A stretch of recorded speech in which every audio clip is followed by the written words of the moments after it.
get started with the fourth module and we'll move to next slide. So here's the next slide where we are going to discuss about the silent feature of the secondary elements as well as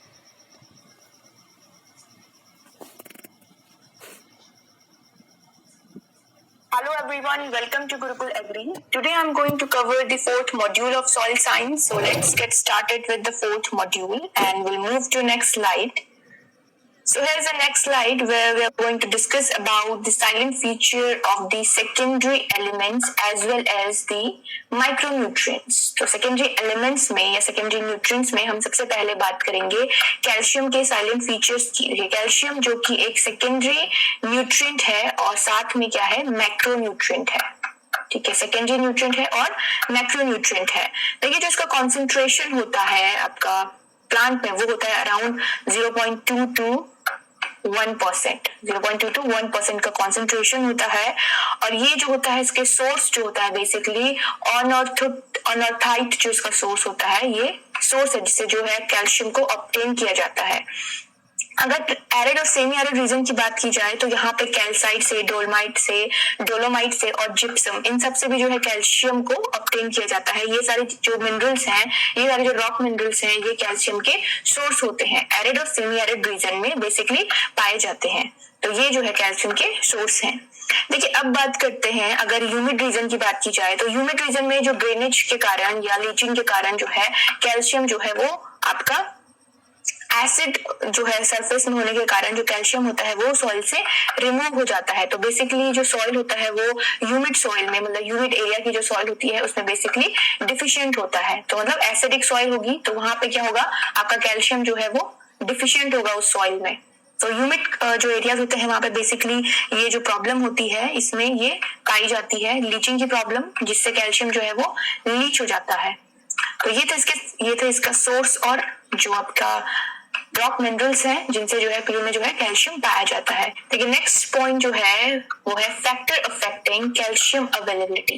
देखिए calcium availability को कौन कौन से factor जो हैं वो affect करते हैं उसके बारे में बात करेंगे. पर उससे पहले देखिए जानते हैं कि अर्थ क्रस्ट में जो कैल्शियम होता है वो कितना परसेंट होता है. वो होता है 3.64% जो है अराउंड आपका अर्थ क्रस्ट में जो है कैल्शियम जो अर्थ क्रस्ट है वो 3.64% कैल्शियम जो है वो कंटेन करती है. अब देखिए सबसे पहला पॉइंट जो है जो टोटल कैल्शियम होता है अगर सैंडी एसिटिक सॉइल की बात की जाए, Sandy acetic soil with low cation exchange capacity तो वहां पे जो कैल्शियम अवेलेबिलिटी होगी वो लेस होगी. ठीक है, यहाँ पे ये सैंडी एसिटिक सॉइल जो टर्म है ये इस टर्म की इसके कंडीशन की बात की जा रही है कि अगर सैंडी एसिटिक सॉइल है तो उसका जो with low cation exchange capacity तो वहां पे जो कैल्शियम होगा इट विल बी लेस.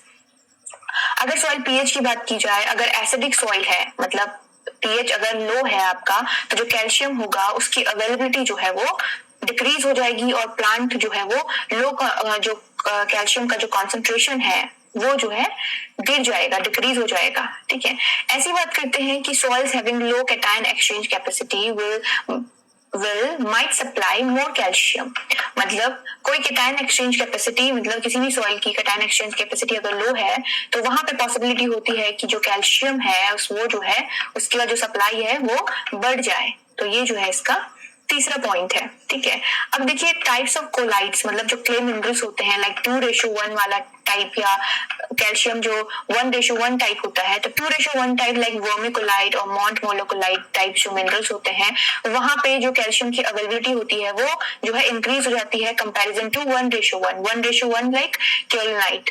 तो 2:1 टाइप जो कोलाइड्स होते हैं मिनरल्स क्ले मिनरल्स होते हैं वहां पे जो है कैल्शियम की अवेलेबिलिटी जो है वो कंपैरिजन टू अदर जो है आपका 1:1 उससे ज्यादा होती है. ठीक है, इसी तरह से जो कैल्शियम और कैल्शियम का अदर कैटायंस के साथ जो कॉम्बिनेशन होता है या जो बैलेंस होता है उससे भी जो है इसकी अवेलेबिलिटी पे जो है फर्क पड़ता है. जैसे अगर फॉर एग्जांपल अगर एल्युमिनियम की जो कॉन्सेंट्रेशन है या उसकी जो उसका जो सप्लाई है वो सॉइल में बढ़ रहा है तो वो भी जो है कैल्शियम के अपटेक को रिड्यूस कर देता है प्लांट के लिए. तो इस तरह से जो है कैटायन न्यूट्रिएंट्स के अदर न्यूट्रिएंट्स के साथ इंटरेक्शन के कारण भी जो है इनकी अवेलेबिलिटी जो है वो अफेक्ट होने लगती है। इनकी जो प्रेजेंस होती है सॉइल में या इनका जो टॉक्सिक इफेक्ट होता है, ये सारे जो रीजंस होते हैं न्यूट्रिएंट्स के साथ इंटरेक्शन से भी जो है रेज होने लगते हैं।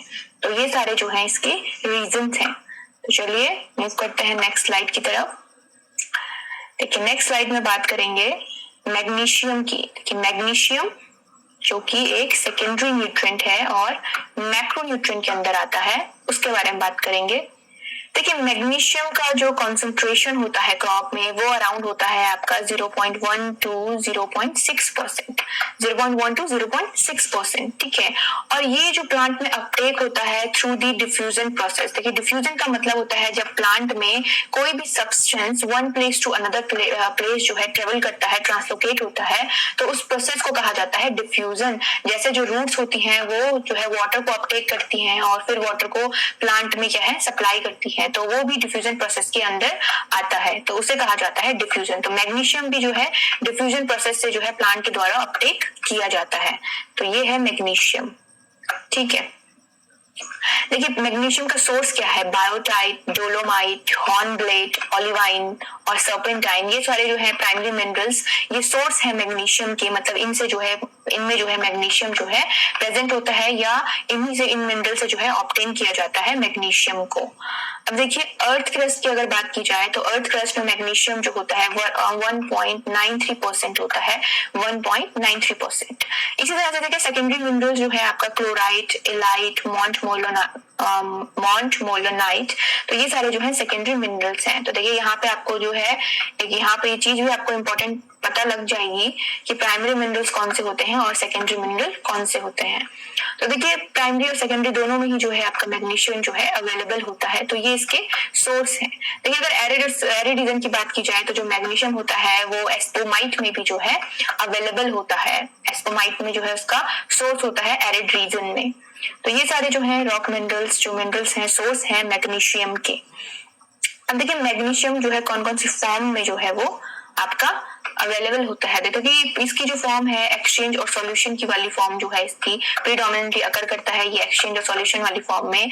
फिर जो कोर्स टेक्सचर सॉइल होती है, मतलब जैसे फाइन टेक्सचर जो सॉइल होती है लाइक सैंडी सॉइल हो गई, कोर्स टेक्सचर सॉइल होती है, तो उसमें जो है ग्रेटर पोटेंशियल होता है मैग्नीशियम डिफिशियंसी का, मतलब उसमें जो है मैग्नीशियम डिफिशियंसी ज्यादा पाई जाती है। इसी तरह से अगर आपका जो है कॉम्पिटिशन है बिटवीन अमोनिया और मैग्नीशियम, तो वो भी जो है मैग्नीशियम की अवेलेबिलिटी को जो है क्रॉप के लिए रिड्यूस कर देता है। तो ये सारे जो है फैक्टर्स अफेक्ट करते हैं मैग्नीशियम की अवेलेबिलिटी को। देखिए क्लाइमेटिक फैक्टर जो होते हैं किसी भी न्यूट्रिएंट की अवेलेबिलिटी को बहुत ही एडवर्सली जो है ये अफेक्ट करते हैं, क्योंकि देखिए न्यूट्रिएंट्स हमारे सप्लाई जो है मोस्टली जो न्यूट्रिएंट होते हैं सॉइल से सप्लाई होते हैं, whether we are going to add them on the soil और whether we are going to add them in the form of fertilizer or any other form। अगर आप जो है कोई भी एप्लीकेशन सॉइल में दे रहे हैं, चाहे आप बाहर से ऐड कर रहे हैं, चाहे जो सॉइल है उसमें जो है आपका न्यूट्रिएंट जो है अवेलेबल है, तो सॉइल एक ऐसा मीडियम है जहां से जो है न्यूट्रिएंट्स प्लांट को जो है दिए जाते हैं। मोस्ट ऑफ द न्यूट्रिएंट्स की बात की जा रही है। अदरवाइज अदर मेथड्स भी होते हैं प्लांट में जो एप्लीकेशन के, अगर आपको न्यूट्रिएंट अप्लाई करने हैं तो उसके और अदर मेथड्स भी होते हैं, जैसे स्प्रे का मेथड हो गया, फोलियर स्प्रे हो गया, बहुत सारे अदर मेथड्स होते हैं। बट मैं एक कॉमन की बात कर रही हूँ, एक कॉमन मीडियम की बात कर रही हूँ, तो वो सॉइल होता है। तो सॉइल जो है हमारे क्लाइमेटिक फैक्टर से बहुत ही ज्यादा जो है वो अफेक्ट होती है। क्लाइमेटिक फैक्टर से ह्यूमन एक्टिविटीज से, तो ये जो है सॉइल जो है बहुत ज्यादा हद तक अफेक्ट होती है, जिसका डायरेक्ट इफेक्ट हमारे न्यूट्रिएंट पे पड़ता है, न्यूट्रिएंट की अवेलेबिलिटी पे पड़ता है। ठीक है, तो ये था आपका मैग्नीशियम। तो चलिए मूव करते हैं नेक्स्ट स्लाइड की तरफ। देखिए नेक्स्ट स्लाइड में बात करेंगे सल्फर की। सल्फर जो है एक अनदर जो है सेकेंडरी न्यूट्रिएंट है, इंपॉर्टेंट सेकेंडरी न्यूट्रिएंट है, जो कि ऑयल सीड क्रॉप्स के लिए बहुत ही इंपॉर्टेंट होता है, उनमें ऑयल के कंटेंट के लिए। देखिए जो सोर्स है सल्फर का वो है आपका जो सल्फर मिनरल्स है, लाइक जिप्सम हो गया, स्पोमाइट हो गया, आपका मीराबाइट हो गया, पाइराइट हो गया। तो ये जो है सल्फर के सोर्स होते हैं, ठीक है। और सल्फर की अगर कॉन्सेंट्रेशन की बात की जाए तो 0.1 to 0.4%, 0.1 to 0.4% जो है इसका कॉन्सेंट्रेशन होता है सल्फर का। फाइन, नेक्स्ट बात करते हैं हम इसके जो सोर्स मैंने आपको बताया, देखिए सोर्स, और ये भी सिलिकेट मिनरल में भी जो है आपका जो सिलिकेट मिनरल होता है उसमें भी अराउंड लेस देन 0.01% जो है वो सल्फर पाया जाता है। तो ये भी जो है सल्फर का सोर्स है। देन इग्निशियस रॉक, देखिए इग्निशियस रॉक जो आपके लावा को, जब लावा कूल डाउन होता है, लावा जब जमने लगता है उसके बाद जो रॉक्स फॉर्म होती है उन्हें कहा जाता है इग्निशियस रॉक, इग्नियस रॉक, ठीक है। Sorry, not igneous, it's igneous rock, ठीक है। और इसमें जो है आपका सल्फर होता है 0.02 to 0.07%, ठीक है। तो ये जो है आपका इग्नियस रॉक के एग्जाम्पल जैसे ग्रेनाइट हो गया, ये जो है आपका इग्नियस रॉक का एग्जाम्पल है। नेक्स्ट बात करते हैं सेडिमेंट्री रॉक का। अब देखिए सेडिमेंट्री रॉक जो है वो रॉक्स होती है जो सेडिमेंट से मिलके बनती है, मतलब जो स्मॉल सेडिमेंट्स होते हैं उनसे मिलके जो रॉक्स होती है उसको कहा जाता है सेडिमेंट्री रॉक। अब सेडिमेंट्री रॉक में जो सल्फर का परसेंट होता है it is about 0.02 to 0.22% sulphur का इसमें अमाउंट होता है। तो ये भी जो है सल्फर का सोर्स होता है, ठीक है। अब देखिए ये सारे जो है सल्फर के सोर्स हैं। जो ये SO2 फॉर्म होती है सल्फर की, इसमें अराउंड आपका लेस देन 0.05 ppm जो है इसकी फॉर्म में जो है सल्फर की अवेलेबिलिटी पाई जाती है। तो ये सारे जो हैं सल्फर के सोर्स और सल्फर के फॉर्म है। नेक्स्ट बात करते हैं फैक्टर्स अफेक्टिंग दी मतलब sulphur oxidation in soil. Sulphur की अवेलेबिलिटी जो सॉइल में किस तरह से इन्फ्लुएंस होती है उसके बारे में बात करते हैं। देखिए किसी भी न्यूट्रिएंट की अवेलेबिलिटी जो है वो माइक्रोबियल पॉपुलेशन पे बहुत हद तक डिपेंड करती है। माइक्रोबियल पॉपुलेशन पे कैरेक्टरिस्टिक ऑफ दी सोर्स के कैरेक्टरिस्टिक्स पे जो है ये डिपेंड करती है। तो देखिए जो सल्फर ऑक्सीडाइजिंग जो बैक्टीरिया होता है सल्फर का, थियोबैसिलस, ये जो है आपका ऑक्सीजन की प्रेजेंस है, मतलब ये एरोबिक होता है। तो ऑक्सीजन की प्रेजेंस में जो है ये एक्टिविटी करता है। अगर ऑक्सीजन की जो प्रेजेंस है वो डिक्लाइन हो रही है, वो रिड्यूस हो रही है, तो जो सल्फर की जो अवेलेबिलिटी होती है वो भी जो है रिड्यूस हो जाती है। तो इसीलिए जो है जो सल्फर का जो सल्फर बैक्टीरिया है थियोबैसिलस, उसके लिए जो है सल्फर बैक्टीरिया के लिए सल्फर ऑक्सीडाइजेशन के लिए बैक्टीरिया को जो है प्रॉपर और यूनिफॉर्म अमाउंट ऑफ ऑक्सीजन की रिक्वायरमेंट होती है। इसीलिए वाटर लॉक कंडीशन में, अगर वाटर लॉक कंडीशन में जो है बात की जाए तो वाटर लॉक कंडीशन में जो अमाउंट होता है ऑक्सीजन का वो कम होता है, या यूं कहें कि बहुत ही लेस होता है, जिसके कारण सल्फर की अवेलेबिलिटी जो है वहां पे बहुत ही ज्यादा गिर जाती है, बहुत ही ज्यादा रिड्यूस हो जाती है। तो सल्फर सॉल्युबलाइजिंग बैक्टीरिया कौन सा है? थियोबैसिलस जो है वो सल्फर सॉल्युबलाइजिंग बैक्टीरिया है, ठीक है। देखिए नेक्स्ट बात करते हैं टेम्परेचर की। देखिए टेम्परेचर अगर इंक्रीज हो रहा है तो सल्फर ऑक्सीडाइजेशन का जो रेट होता है वो भी सॉइल में इंक्रीज हो जाता है। आइडियल टेम्परेचर जो है इसके लिए 25 to 40 डिग्री सेल्सियस है और पीएच इज अराउंड 4 और लोअर। देखिए 4 और लोअर है। पीएच भी जो है काफी हद तक सल्फर की जो अपटेक होता है उसको जो है इन्फ्लुएंस करता है। अगर देखिए सल्फर अप टू 5, अगर सॉइल का पीएच अप टू 7.5 है पीएच, तो डायरेक्टली जो है जो सल्फर होता है वो रिलीज हो जाता है और अवेलेबल रहता है। बट अगर जो पीएच है वो ग्रेटर देन 7.5 पहुंच रहा है तो वहां पे जो सल्फर की अवेलेबिलिटी होती है वो बहुत ही ज्यादा प्रिवेंट हो जाती है, रिड्यूस हो जाती है। तो इस तरह से जो है सल्फर जो है वो सल्फर का जो प्रेजेंस होती है सॉइल में हैम्पर होती है, इस तरह से इन्फ्लुएंस होती है, डिफरेंट फैक्टर्स के ऊपर जो है डिपेंड होती है। बेसिकली जो क्लाइमेटिक फैक्टर्स होते हैं जैसे मैंने आपको बताया वो जो है ज्यादा इन्फ्लुएंस करते हैं आपके क्रॉप के अपटेक को, न्यूट्रिएंट के अपटेक को, ठीक है। तो चलिए मूव करते हैं नेक्स्ट स्लाइड की तरफ। देखिए नेक्स्ट स्लाइड में हम बात करेंगे आयरन की। आयरन जो कि माइक्रोन्यूट्रिएंट है और एक बहुत ही इंपॉर्टेंट माइक्रोन्यूट्रिएंट है प्लांट के ग्रोथ एंड डेवलपमेंट के लिए। देखिए अगर आयरन के मैं कॉन्सेंट्रेशन की बात करूं तो आयरन जो होता है 50 to 250 ppm, 250 to 250 ppm जो है इसका कॉन्सेंट्रेशन होता है प्लांट में। और आयरन जो है आपका, अगर आयरन की सोर्स की बात की जाए तो आयरन का जो सोर्स होता है अर्थ क्रस्ट, जो सोर्स इसका होता है प्राइमरी और secondary source like olivine, pyrite, hematite, आपका लाइमस्टोन, तो ये सारे जो है आपके आयरन के सोर्स होते हैं। देखिए आयरन जो होता है आपका एब्जॉर्ब, प्लांट रूट से जो एब्जॉर्ब होता है, इन दो फॉर्म में जो है ये एब्जॉर्ब होता है आयरन। मैंने आपको जो फर्स्ट मॉड्यूल बताया था उसमें सारी फॉर्म्स जो है आपको बताई हैं कि कौन सा न्यूट्रिएंट किस फॉर्म में जो है एब्जॉर्ब होता है। तो आयरन जो है आपका, ये दो फॉर्म्स जो है आयरन की, इन दो फॉर्म्स में एब्जॉर्ब होता है। और नेक्स्ट जो इसका जो सोर्स मैंने आपको बताया, ये सारे जो मिनरल्स हैं, ये ऑलिवाइन हो गया या पायराइट हो गया, हेमेटाइट हो गया, ये सारे जो हैं इसके सोर्स हैं। मतलब इन सोर्स में जो है आयरन अवेलेबल होता है, इन रॉक मिनरल्स में आयरन अवेलेबल होता है। अब देखिए अगर अर्थ क्रस्ट में बात की जाए तो अर्थ क्रस्ट में ये 5% तक जो है ये आपके अर्थ क्रस्ट इसे कंटेन करती है। 5% जो है अर्थ क्रस्ट का, उसमें आयरन अवेलेबल है। ठीक है, नेक्स्ट जो बात करते हैं कि फैक्टर्स की बात करते हैं। देखिए फैक्टर्स जो इन्फ्लुएंस करते हैं आपके आयरन की अवेलेबिलिटी को, वो सबसे पहले सॉइल पीएच की बात करते हैं। देखिए सॉइल पीएच अगर इंक्रीज हो रहा है, देखिए कैल्सीरियस सॉइल की बेसिकली बात करें तो उसमें जो है आपका जो कैल्शियम होता है वो आयरन की जो अवेलेबिलिटी होती है उसको जो है, उसके अपटेक को जो है डिक्रीज कर देता है वहां पे। तो मोस्टली जो हाई पीएच की सॉइल होती है, जिन सॉइल्स में हाई पीएच होता है, वहां पे आयरन की डिफिशियंसी पाई जाती है ड्यू टू बाइकार्बोनेट और कार्बोनेट कंटेंट। देखिए बाइकार्बोनेट और कार्बोनेट कंटेंट जो है हाई पीएच जो सॉइल होती है उनमें ये जो कंटेंट होता है वो अवेलेबल होता है। देखिए आयरन जो होता है बेसिकली एसिडिक सॉइल में होता है, एसिडिक सॉइल में या लो पीएच में ही अवेलेबल हो पाता है। लेकिन अगर हाई पीएच सॉइल की बात की जाए तो वहां पे ड्यू टू कैल्शियम, जो कैल्शियम की हाई सप्लाई के कारण वो जो है आयरन के अपटेक को रिड्यूस कर देता है।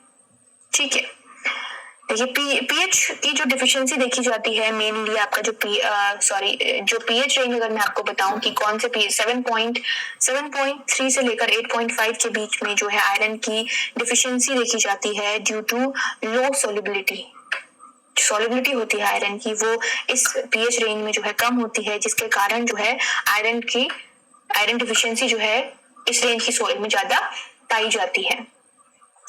उसके बाद जो नेक्स्ट है वो है interaction with the other nutrients. देखिए जो इंटरैक्शन होता है अदर न्यूट्रिएंट्स के साथ वो भी बहुत हद तक जो है आपका जो न्यूट्रिएंट का अपटेक होता है उसे रिड्यूस कर देता है। अब देखिए इंटरैक्शन कौन से एलिमेंट्स के साथ जो इंटरैक्शन होता है आयरन का, फॉर एग्जाम्पल मैं बात करूं अगर NO3 या NH4 की, ठीक है, अगर इनका अपटेक जो है सॉइल में या इनका सप्लाई जब सॉइल में जो है बढ़ जाता है तो वो भी जो है आपके आयरन की अवेलेबिलिटी को रिड्यूस कर देते हैं। तो नाइट्रेट और अमोनियम, जब इन दोनों की सप्लाई सॉइल में बढ़ जाती है तो भी जो है आयरन का जो अपटेक होता है वो आपका हैम्पर होने लगता है। इसी तरह से जब आपके फोस्फोरस की, मोलिब्डेनम की, जिंक की, मैंगनीज की, कॉपर की जो सप्लाई होता है, या ये जो सारे जो न्यूट्रिएंट जब एक्यूमुलेट होने लगते हैं सॉइल में, तो ये क्या करते हैं due to the interaction between them, ये आयरन के अपटेक को, आयरन की अवेलेबिलिटी को जो है ओवरमास कर लेते हैं, या यूं कह सकते हैं कि रिड्यूस कर देते हैं इसके अपटेक को। ठीक है, देखिए इसी तरह से अगर बात की जाए पोटेशियम और जिंक की, देखिए जब पोटेशियम और जिंक डिफिशिएंट होने लगता है सॉइल में तो जो आयरन का ट्रांसलोकेशन होता है प्लांट में वो रिड्यूस होने लगता है, क्योंकि आयरन जो है वो लेस मोबाइल है, उसकी जो मोबिलिटी होती है वो बहुत कम होती है कंपैरिजन टू अदर एलिमेंट्स। तो इसीलिए उसका ट्रांसलोकेशन जो है प्लांट में वो जो है रिड्यूस होने लगता है। तो इस तरह से जो है जो न्यूट्रिएंट्स होते हैं वो एक दूसरे के इंटरैक्शन से उनकी अवेलेबिलिटी जो होती है बहुत ही ज्यादा अफेक्ट करती है। तो इसे कहा जाता है इंटरैक्शन ऑफ न्यूट्रिएंट। देखिए इसी तरह से जो आयरन होता है, जब आयरन का जो लेवल होता है आपका सॉइल में, जब वो ग्रेटर देन 300 ppm पहुंच जाता है तो उस इफेक्ट को कहा जाता है ब्रॉन्जिंग इफेक्ट। और ये ह्यूमिड एरिया की जो सॉइल होती है जहाँ पे जो है रेन बहुत ज्यादा होती है, रेनफॉल बहुत ज्यादा होता है, वहां पे ड्यू टू ड्रेनेज या लीचिंग जो है आपका जो आयरन होता है सॉइल सरफेस पे रह जाता है और अदर न्यूट्रिएंट जो होते हैं वो लीच डाउन हो जाते हैं। तो ये जो है ब्रॉन्जिंग इफेक्ट जो है आपके सॉइल में देता है।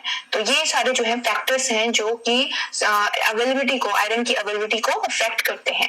नेक्स्ट बात करते हैं मैंगनीज की। देखिए मैंगनीज भी जो है इंपॉर्टेंट आपका माइक्रो न्यूट्रिएंट है जो कि आपके प्लांट के ग्रोथ एंड डेवलपमेंट में इंपॉर्टेंट रोल प्ले करता है। देखिए इसी तरह से बात करते हैं अगर इसके अर्थ क्रस्ट में इसके अमाउंट की, तो 1000 ppm जो है इसका अर्थ क्रस्ट में जो है अमाउंट होता है। और ये वेरियस सोर्सेस से, जैसे सोर्स लाइक ये आपका मैग्नाइट और ब्रूनाइट, मैग्नाइट और ब्रूनाइट जो है इसके सोर्स होते हैं। यहाँ से जो है इनमें ये जो है मैंगनीज के सोर्स हैं जहाँ से इसे ऑब्टेन किया जाता है या इन मिनरल्स में जो है ये अवेलेबल होता है।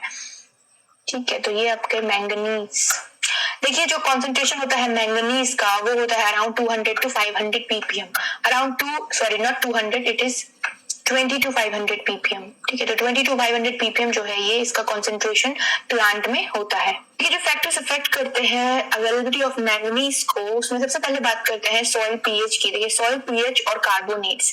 देखिए सॉइल पीएच में अगर जो है लाइमिंग की जा रही है, लाइमिंग मतलब अगर एसिडिक सॉइल है और उसमें लाइमिंग की जा रही है तो जो अवेलेबिलिटी होती है मैंगनीज की वो डिक्रीज होने लगती है। ठीक है, तो लाइमिंग के कारण मतलब अगर बहुत ही ज्यादा एसिडिक सॉइल है उसमें हैवी लाइमिंग की जा रही है तो उसके कारण जो है जो मैंगनीज होता है वो जो है रिड्यूस होने लगता है सॉइल में, उसकी अवेलेबिलिटी, उसका अमाउंट जो है वो रिड्यूस होने लगता है। ठीक है, इसी तरह अगर क्लाइमेटिक फैक्टर्स की बात की जाए, अगर देखिए इंक्रीज सॉइल टेम्परेचर अगर इंक्रीज हो रहा है ड्यूरिंग द ग्रोइंग सीजन तो उस टाइम पे जो है जो मैंगनीज की अवेलेबिलिटी होती है वो इंप्रूव होने लगती है due to the plant growth and root activity. Root activity और प्लांट ग्रोथ के कारण जो है उसकी अवेलेबिलिटी जो है वो इंप्रूव होने लगती है। तो इसी तरह क्लाइमेटिक फैक्टर जो है ग्रेटली इन्फ्लुएंस करते हैं आपके जो न्यूट्रिएंट की अवेलेबिलिटी होती है। इसी तरह देखिए सॉइल माइक्रो ऑर्गेनिज्म जो एक्टिविटी करते हैं, जो उनकी एक्टिविटी होती है, ऑक्सीडाइजेशन जो करते हैं सॉइल में, उसके कारण भी जो है मैंगनीज का जो अवेलेबिलिटी होती है वो इंक्रीज होने लगती है सॉइल में। तो ये सारे जो फैक्टर्स हैं जो आपके मैंगनीज की अवेलेबिलिटी को जो है आपका इम्प्रूव करते हैं या कुछ अदर जो एलिमेंट्स हैं, अदर जो फैक्टर्स हैं वो डिक्रीज करते हैं। देखिए कार्बोनेट यहाँ पे इसलिए लिखा है कि हाई पीएच जब होता है अराउंड आपका ग्रेटर देन 8.5 या ग्रेटर देन 7.5 तो वहां पे भी जो है आपका कैल्शियस सॉइल में जो यहाँ पे कैल्शियम की अवेलेबिलिटी ज्यादा होती है वो भी जो है आपके मैंगनीज की अवेलेबिलिटी को डिक्रीज करने लगता है एंड मैंगनीज की जो अवेलेबिलिटी होती है वहां पे जो अमाउंट होता है वो डिक्रीज होने लगता है। ठीक है, देखिए कार्बोनेट और बाइकार्बोनेट जो होते हैं वो आपके कैल्शियस सॉइल में अवेलेबल होते हैं तो ये जो है उसके प्रेजेंस को हैम्पर करने लगता है। तो चलिए मूव करते हैं नेक्स्ट स्लाइड की तरफ। ये नेक्स्ट बात करते हैं जिंक के साइलेंट फीचर्स की। देखिए जिंक जो कि एक माइक्रो न्यूट्रिएंट है और अगर इसके कॉन्सेंट्रेशन की बात की जाए प्लांट में तो 25 to 150 ppm जो है इसका कॉन्सेंट्रेशन जो है प्लांट में होना चाहिए। इसी ये जो कॉन्सेंट्रेशन होता है प्लांट के लिए सुटेबल होता है। देखिए अगर जिंक की टॉक्सिसिटी सिम्टम जो है वो अपेयर हो रहे हैं तो इट मींस जो जिंक की अवेलेबिलिटी है या जिंक का लेवल है वो अराउंड ग्रेटर देन 400 ppm जो है प्लांट में पहुंच चुका है। इसीलिए जो है जिंक आपका टॉक्सिसिटी सिम्टम अपेयर होने लगते हैं जिंक के। और डिफिशियंसी सिम्टम की बात की जाए तो जब लेस देन 20 ppm आपका लेवल जो पहुंच जाता है जिंक का तब जो है ये आपके डिफिशियंसी सिम्टम जो है अपेयर करने लगता है प्लांट में। तो ये जो है इसकी नॉर्मल कॉन्सेंट्रेशन है। अब देखिए जिंक जो होता है वो ऑल जो प्लांट के सभी पार्ट्स होते हैं उसमें जो है अवेलेबल होता है, प्रेजेंट होता है, लेकिन रूट पोर्शन में और फ्रूट पोर्शन में, देखिए रूट पोर्शन में सबसे ज्यादा होता है कंपेरिजन टू फ्रूट। ठीक है, फ्रूट में कम होता है लेकिन रूट पोर्शन में सबसे ज्यादा होता है। तो ये सारे जो है इसके इंपॉर्टेंट पॉइंट है जिंक के बारे में। देखिए अब बात करते हैं सोर्स की। देखिए जिंक का जो सोर्स होता है आपकी सॉइल में अराउंड 10 to 300 ppm तक जो है जिंक आपका अवेलेबल होता है। इसी तरह से इग्नियस रॉक में और फिर सेडिमेंट्री रॉक में 95 ग्रेटर देन 95 ppm। तो ये इसके जो है जिंक के सोर्स हैं। देखिए अब बात करते हैं जो फैक्टर्स जो है आपके अफेक्ट करते हैं जिंक अवेलेबिलिटी को। सबसे पहले जो है सॉइल पीएच, जैसा मैंने आपको बताया सॉइल पीएच जो है वो क्रूशियल रोल प्ले करता है किसी भी न्यूट्रिएंट की अवेलेबिलिटी के लिए। ठीक है, देखिए अगर सॉइल पीएच जो है आपका, अगर सॉइल पीएच डिक्रीज हो रहा है, ठीक है, तो जिंक की अवेलेबिलिटी जो है वहां पे इंक्रीज रहती है। लेकिन अगर सॉइल पीएच जो है आपका इंक्रीज हो रहा है तो वहां पे जो जिंक होता है वो डिफिशिएंट होने लगता है, उसकी जो डिफिशियंसी है वो जो है बढ़ने लगती है।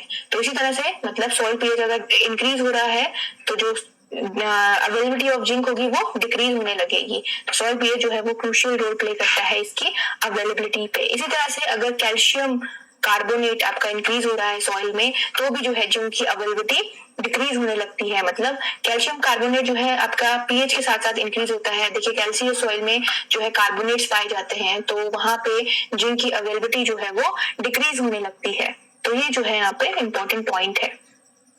नेक्स्ट देखिए इंटरेक्शन होता है जो न्यूट्रिएंट्स का, वो भी जो है बहुत हद तक इसके फैक्टर्स हैं जो उसको अफेक्ट करते हैं। जैसे अगर सल्फर और नाइट्रोजन का अमाउंट जो है अगर इंक्रीज हो रहा है सॉइल में, तो जो जिंक होता है उसका अपटेक जो होता है प्लांट के लिए, वो वहां पे जो अवेलेबिलिटी होती है आपके सल्फर और नाइट्रोजन की, जो उसके अमाउंट की इंक्रीज होने का जो रेट होता है, वो आपके जो जिंक की अपटेक होता है, जिंक का जो अपटेक होता है उसको हिंडर करने लगता है, उसको उसके लिए प्रॉब्लम क्रिएट करने लगता है। तो जिंक का जो अपटेक है वो डायरेक्टली आपके नाइट्रोजन और सल्फर के अमाउंट के इंक्रीज होने से भी जो है होने लगती है। ठीक है, इसी तरह से सॉइल पीएच से और पोर एरिएशन के कारण भी जो है जिंक की डिफिशियंसी क्रिएट होने लगती है। तो ये सारे जो रीजन होते हैं, जो फैक्टर्स होते हैं, अफेक्ट करते हैं जिंक की अवेलेबिलिटी को। देखिए क्रॉप सेंसिटिव है जो जिंक डिफिशियंसी के लिए, corn, beans, citrus, grapes, onion, rice, soybean, ये जो है क्रॉप सेंसिटिव है। अगर माइल्डली जो सेंसिटिव होती है क्रॉप, जैसे अल्फा अल्फा, क्लोव्स, आपका सोरगम, ठीक है, सुडान ग्रास, तो ये माइल्डली जो है ये जिंक डिफिशियंसी के लिए प्रोन होती है। तो ये सारे जो फैक्टर्स हैं जो अफेक्ट करते हैं आपके जिंक की अवेलेबिलिटी को। तो चलिए मूव करते हैं नेक्स्ट स्लाइड की तरफ। देखिए नेक्स्ट बात करते हैं कॉपर के साइलेंट फीचर्स के बारे में। Copper which is an micronutrient और क्यूप्रिक एसिड की फॉर्म में जो है ये प्लांट इसे अपटेक करते हैं। अब देखिए जो कॉपर होता है इसका नॉर्मल कॉन्सेंट्रेशन की बात की जाए तो 5 to 20 ppm जो है प्लांट में इसकी नॉर्मल कॉन्सेंट्रेशन होती है आपके कॉपर की। ठीक है, और अगर जो है इसके सोर्स की बात की जाए तो igneous rock 10 to 100 ppm copper जो है इसमें प्रेजेंट होता है। सेडिमेंट्री रॉक में 4 to 45 ppm। प्राइमरी मिनरल जैसे आपका चाल्कोपाइराइट, चाल्कोसाइट और बोर्नाइट, तो ये प्राइमरी मिनरल्स होते हैं, इनमें भी जो है आपका कॉपर अवेलेबल होता है। अब देखिए उन फैक्टर्स की बात करते हैं जो आपके कॉपर अवेलेबिलिटी को अफेक्ट करते हैं। सबसे पहले जो है सॉइल टेक्सचर क्या होता है, जो प्रोपोर्शन होता है सैंड, सिल्ट और क्ले का एक सॉइल में, उसे कहा जाता है सॉइल टेक्सचर। तो सॉइल टेक्सचर भी जो है आपकी कॉपर अवेलेबिलिटी को इन्फ्लुएंस करता है। अगर जो है सैंडी सॉइल है, ठीक है, तो वहां पे जो है आपका जो कॉपर होगा, कॉपर का जो अमाउंट होगा वो जो है आपका लोअर अमाउंट होगा देन सिल्ट और क्ले सॉइल्स। तो सैंडी सॉइल्स में जो है आपका जो अवेलेबिलिटी होती है कॉपर की वो कम होती है। देखिए नेक्स्ट पॉइंट की बात करते हैं सॉइल पीएच की। देखिए सॉइल पीएच में अगर जो है कॉपर का कॉन्सेंट्रेशन, मतलब अगर जो पीएच है वो इंक्रीज हो रहा है तो कॉपर का कॉन्सेंट्रेशन जो है वो डिक्रीज होने लगता है विद द इंक्रीजिंग पीएच। इसी तरह से नेक्स्ट पॉइंट है कि इंटरेक्शन जो होता है अदर न्यूट्रिएंट के साथ कॉपर का, उसके कारण भी जो है कॉपर की जो अवेलेबिलिटी होती है वो ऑब्स्टेकल होने लगती है। जैसे जो एप्लीकेशन होता है एनपीके का एप्लीकेशन जो सॉइल में दिया जाता है, उसके कारण भी कॉपर डिफिशियंसी जो है वो इंड्यूस होने लगती है, मतलब बढ़ने लगती है। नाइट्रोजन का जो सप्लाई होता है क्रॉप्स के लिए, वो भी जो है आपकी कॉपर की मोबिलिटी को रिड्यूस कर देता है। कॉपर की जो मोबिलिटी होती है उसे रिड्यूस करने लगता है। ठीक है, तो ये सारे जो इंटरेक्शंस होते हैं, जैसे high concentration of zinc, iron, phosphorus, soil में इनका हाई कंसंट्रेशन है, तो वो जो होते हैं आपकी जो कॉपर की जो अवेलेबिलिटी होती है उसे डिप्रेस कर देते हैं, उसके एब्जॉर्प्शन को जो है प्लांट के उसमें उसके एब्जॉर्प्शन को हिंडर करने लगते हैं, उसके अपटेक को रिड्यूस करने लगते हैं।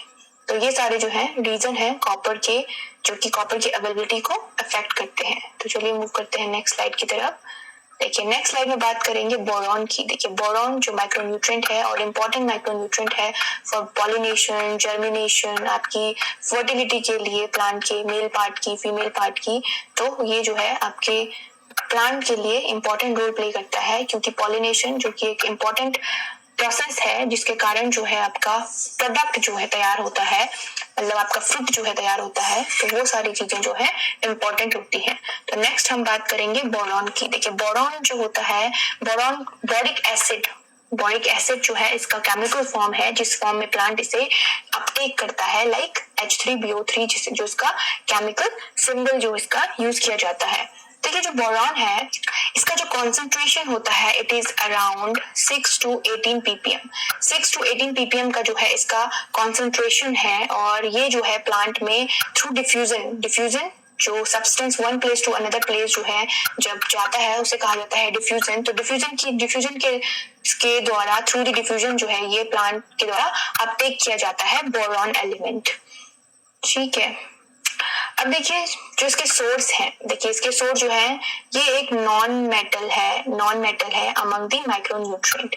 ये नॉन मेटल है अमंग दी माइक्रोन्यूट्रिएंट और लो कॉन्सेंट्रेशन इसकी जो है अर्थ सरफेस में जो है पाई जाती है। जैसे इग्नियस रॉक में ये अराउंड लेस देन 10 ppm है, ठीक है। इसी तरह टॉर्मलाइन और जो है बोरोसिलिकेट इसके क्या है सोर्स हैं। इस बोरॉन जो है इनसे ऑब्टेन किया जाता है। जैसे टॉर्मलाइन मैंने आपको पहले भी बताया टॉर्मलाइन के बारे में, तो ये सारे जो है इसके सोर्स हैं। अब देखिए बात करते हैं फैक्टर्स की। तो सबसे पहले बात करेंगे सॉइल टेक्सचर की। देखिए जो फाइन टेक्सचर जो होता है सॉइल्स का, जो फाइन टेक्सचर होता है उसमें जो है बोरॉन का जो अमाउंट होता है लॉन्गर पीरियड तक जो है कोर्स टेक्सचर जो सॉइल होती है उसे कंटेन करके रखती है। कोर्स टेक्सचर सॉइल मतलब जैसे सैंडी सॉइल हो गई या जिनका जो टेक्सचर होता है वो कोर्स सा है। तो सैंडी सॉइल जो होती है वो बोरॉन की जो लार्ज क्वांटिटी होती है उसे जो है कंटेन करके रखती है कंपैरिजन टू अदर जो सॉइल होती है, मतलब जिनका जो टेक्सचर होता है वो थोड़ा स्मूथ होता है। इसी तरह जैसे सॉइल पीएच जो है, अगर देखिए सॉइल पीएच में क्या होता है कि जो सॉइल पीएच होता है, अगर पीएच इंक्रीज हो रहा है तो जो अवेलेबिलिटी होती है बोरॉन की वो डिक्रीज होने लगती है, क्योंकि एसिडिक सॉइल में अगर लाइमिंग की जा रही है तो लाइमिंग के कारण क्या है पीएच इंक्रीज होने लगता है और बोरॉन की अवेलेबिलिटी डिक्रीज होने लगती है। तो ये फैक्टर भी जो है इसकी अवेलेबिलिटी को अफेक्ट करता है। इसी तरह जो क्ले मिनरल्स होते हैं, क्ले मिनरल्स जैसे आपका मिकाज हो गई, ठीक है, इसमें जो है इसमें जो बोरॉन की अवेलेबिलिटी होती है वो ज्यादा होती है कंपेरिजन टू मॉन्ट मोलोकोलाइट और देन आपका केल्नाइट।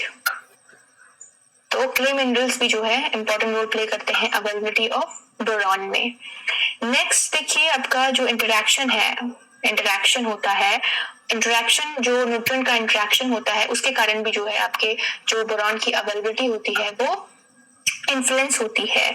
जैसे अगर पोटेशियम का रेट जो है वो इंक्रीज हो रहा है, जो मैक्रोन्यूट्रिएंट है पोटेशियम उसका रेट अगर इंक्रीज हो रहा है प्लांट में, तो बोरॉन जो है वो टॉक्सिसिटी कॉज करने लगता है। तो इस तरह से जो है न्यूट्रिएंट, जैसे मैंने आपको बताया कि पोटेशियम क्या करता है बोरॉन की, अगर पोटेशियम इंक्रीज हो रहा है तो बोरॉन की जो है टॉक्सिसिटी जो है सॉइल में, प्लांट में जो है टॉक्सिक सिम्टम जो है वो अपेयर करने लगता है अगर जो है रेट ऑफ पोटेशियम जो है वो इंक्रीज हो रहा है, ठीक है। इसी तरह से अगर कैल्शियम का जो अमाउंट है सॉइल में इंक्रीज हो रहा है तो वो क्या करता है एल्कलाइन सॉइल, मतलब एल्कलाइन सॉइल में क्या होता है कैल्शियम का जो अमाउंट होता है वो ज्यादा होता है, तो वो क्या करता है बोरॉन के अपटेक को रिस्ट्रिक्ट करने लगता है, बोरॉन की अवेलेबिलिटी को रिस्ट्रिक्ट करने लगता है।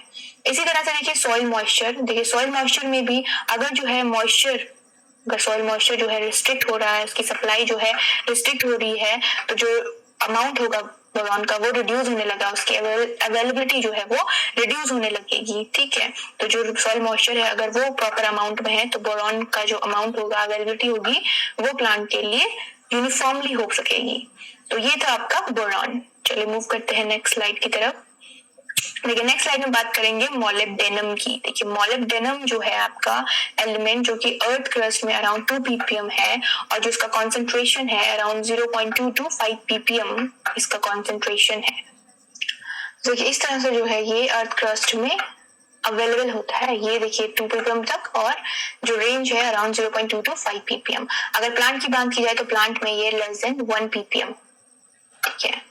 तो देखिए जो मोलिब्डेनम होता है ये जो इसको फैक्टर्स अफेक्ट करते हैं जैसे सॉइल पीएच और लाइमिंग जो है इसके अवेलेबिलिटी को जो है वो हैम्पर करते हैं, अफेक्ट करते हैं। जैसे अगर जो है आपका जो अवेलेबिलिटी है मोलिब्डेनम की, वो आपकी अवेलेबिलिटी जो है इंक्रीज होती है जब जो है पीएच इंक्रीज होता है, मतलब अगर पीएच इंक्रीज हो रहा है तो मोलिब्डेनम की अवेलेबिलिटी भी इंक्रीज होगी। लेकिन अगर पीएच डिक्रीज होता है तो वहां पे जो है जो अवेलेबिलिटी होती है वो डिक्रीज होने लगती है। देखिए अगर एसिडिक सॉइल में लाइमिंग की जा रही है, लाइमिंग का एप्लीकेशन दिया जा रहा है, तो उसके साथ भी जो है मोलिब्डेनम की अवेलेबिलिटी जो है वो इंक्रीज होने लगती है।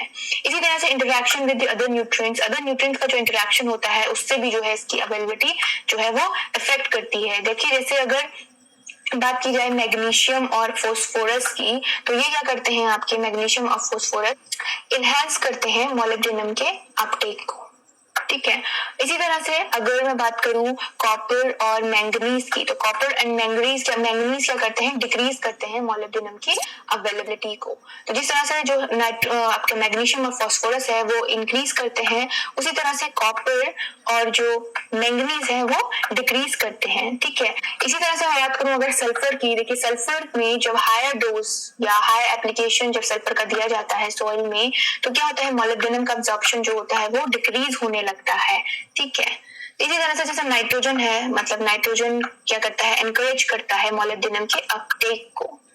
और अगर नाइट्रोजन का NO3 जो फॉर्म होती है, मतलब नाइट्रेट जो फॉर्म होती है, वो क्या करती है, एनकरेज करती है। और अगर अमोनिया की बात की जाए, अमोनिया का करता है, रिड्यूस करता है आपके मोलिब्डेनम के अपटेक को। तो इस तरह से जो है, जो इनका न्यूट्रिएंट का इंटरेक्शन होता है आपस में, उसके कारण भी जो है इनकी अवेलेबिलिटी जो है वो अफेक्ट होती है।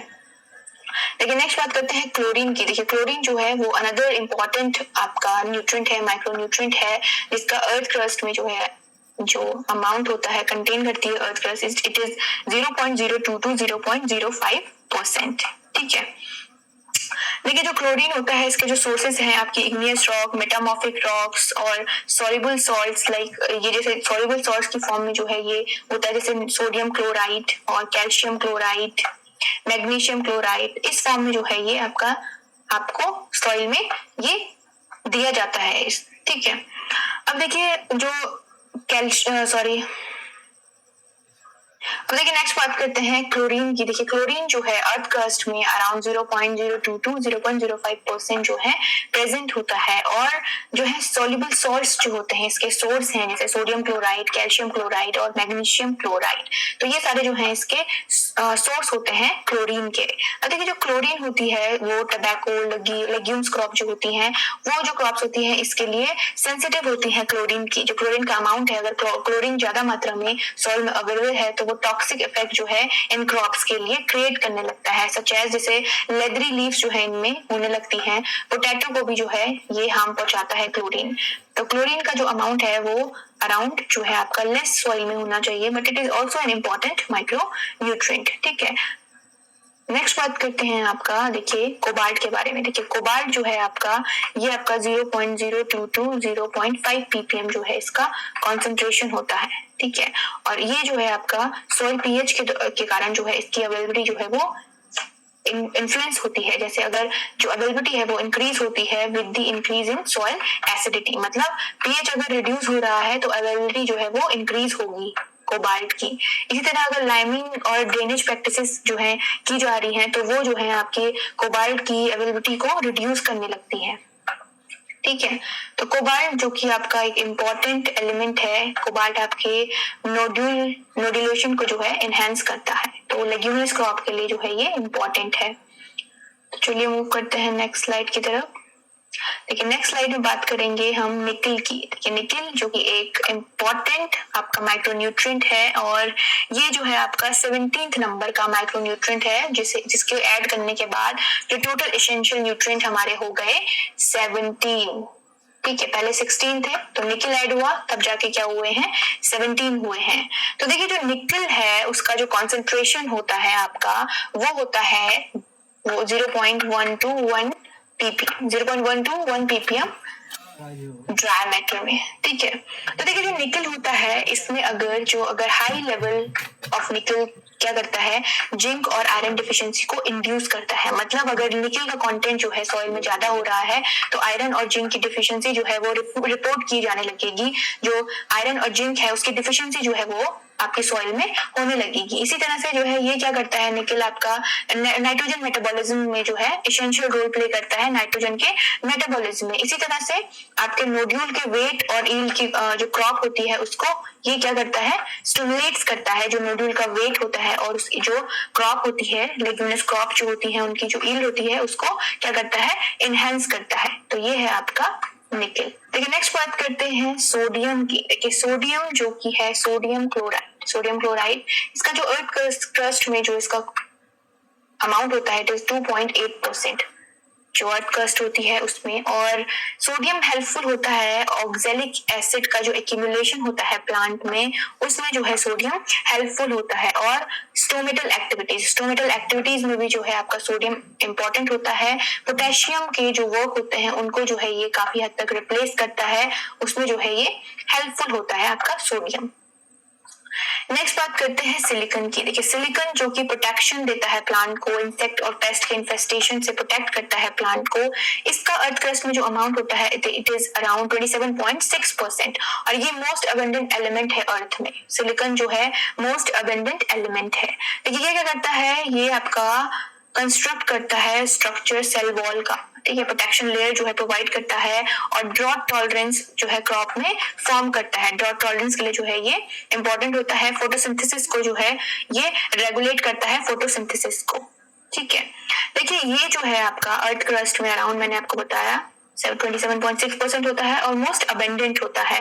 प्लस जो इसको फैक्टर जो इसको इन्फ्लुएंस करते हैं, देखिए अगर नाइट्रोजन का हैवी एप्लीकेशन जो है सॉइल में दिया जा रहा है तो सिलिकॉन का जो कॉन्सेंट्रेशन होगा वो डिक्रीज होने लगेगा, ठीक है। इसी तरह से जो अगर लाइनिंग की जा रही है सॉइल में तो वो भी जो है आपके सिलिकॉन के अपटेक को डिक्रीज करने लगता है। तो ये सारे जो है फैक्टर्स हैं जो अफेक्ट करते हैं आपके सिलिकॉन के अपटेक को।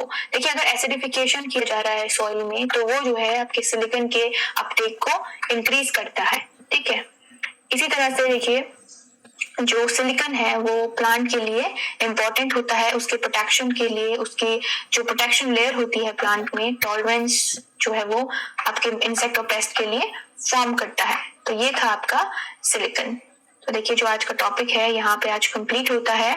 If you have any query regarding any topic और any issue you are facing regarding the topic, so you can mail me through this email address divya@gurukulegri.com. I will try to resolve your query there. तो चलिए मिलते हैं next topic में। Next topic हम बहुत जल्द discuss करेंगे। Till then you guys keep studying and keep working hard. Thank you so much.